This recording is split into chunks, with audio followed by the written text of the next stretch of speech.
So as for the main drop, I'm just going to play it through once and then I'll break it down for you.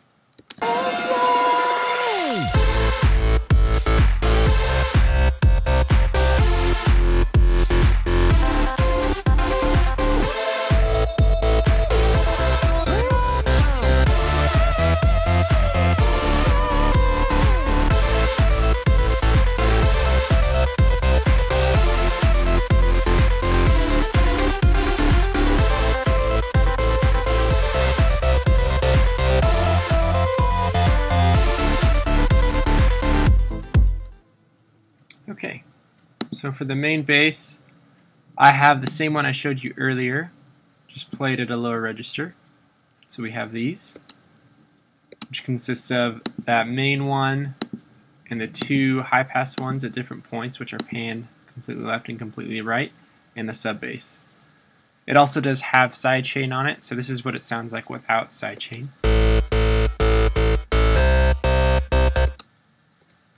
And of course, adding it on.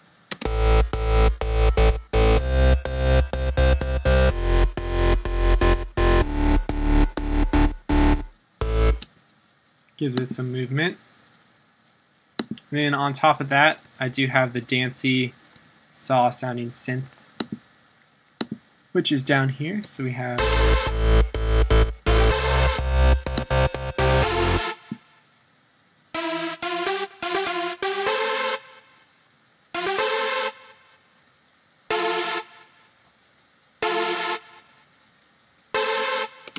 and there's that. And then it also does have, as you hear on this part,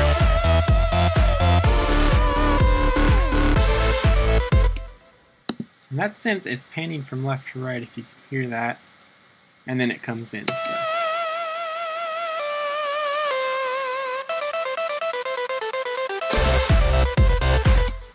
I guess it's panning all over the place as it fades in. And then for the beat, we have the kick.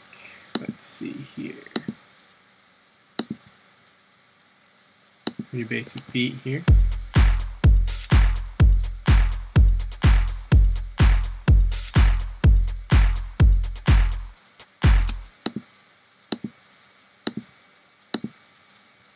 And then there are a couple vocal splicings, as you can hear. And the way I do the vocal splicings, I'll just go through the vocal track by itself until I find notes that stick out to me.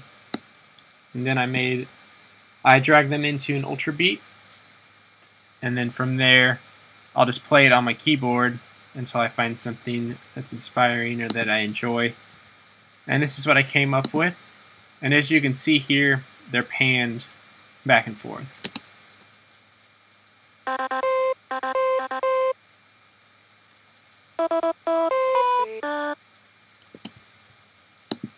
And what I wanted to do was add some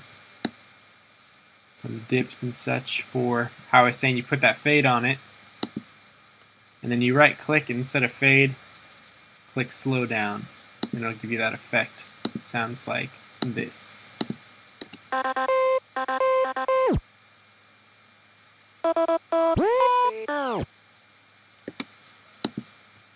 So there's that there.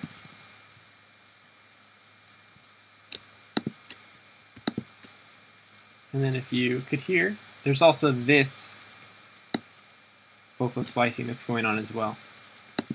And this is Jason's vocals. And what I did is I actually sped it up very fast. So I doubled the speed, I believe. And then I threw on a gate, which is triggered by a hi-hat right here. And also did some dips and such. So this is what it sounds like by itself.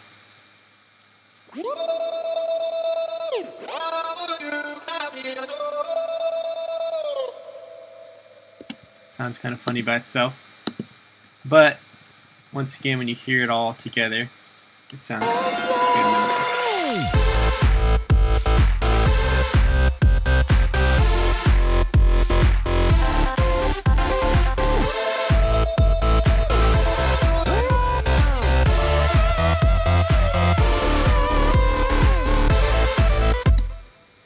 Anyway, that's that.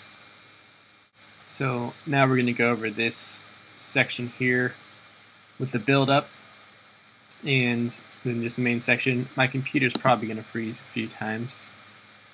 So let's just see. I'll start from this drum fill.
And it freezes.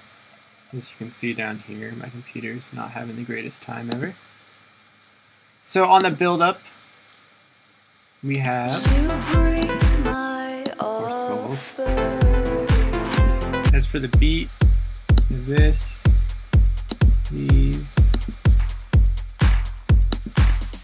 and this snare roll comes in. There's also these reverse claps.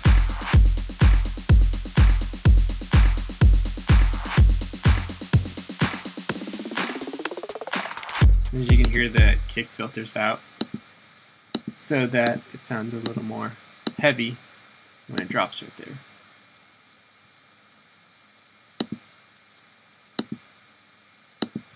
And then we have that same lead which came in initially at the beginning is going to now become the main feature. So it builds up. With some automation here. Few things automated.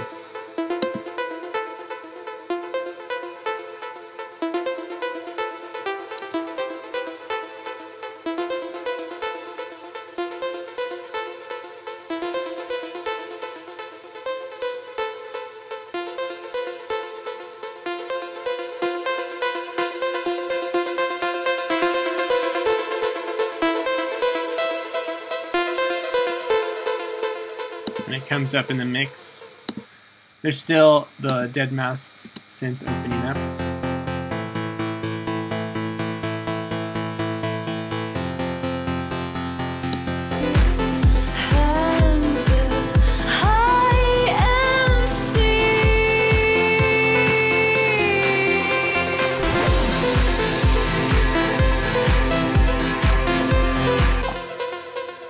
And again, I put in this right here, which is that massive screech sound. And then I also have this track, which is some drums, or it's just some cymbals, but it does tend to freeze a lot, but it's just a lot of delay on some crashes. And that carries out through this part. And then when the vocals come in, I add quite a bit more. It might freeze here as I try to show you.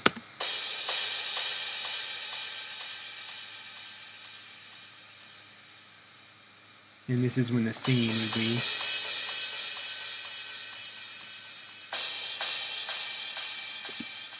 Which, it's not too noticeable, but it does add and just make that part sound fuller right here.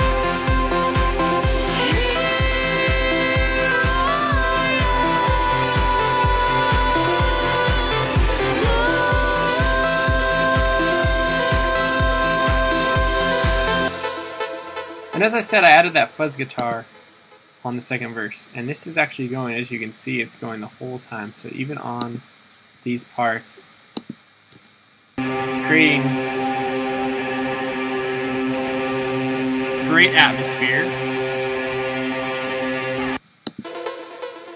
It's always good to have some kind of atmosphere going on, even if it's not that hearable. It just makes your songs sound a lot fuller. So I'm using that guitar to do that there.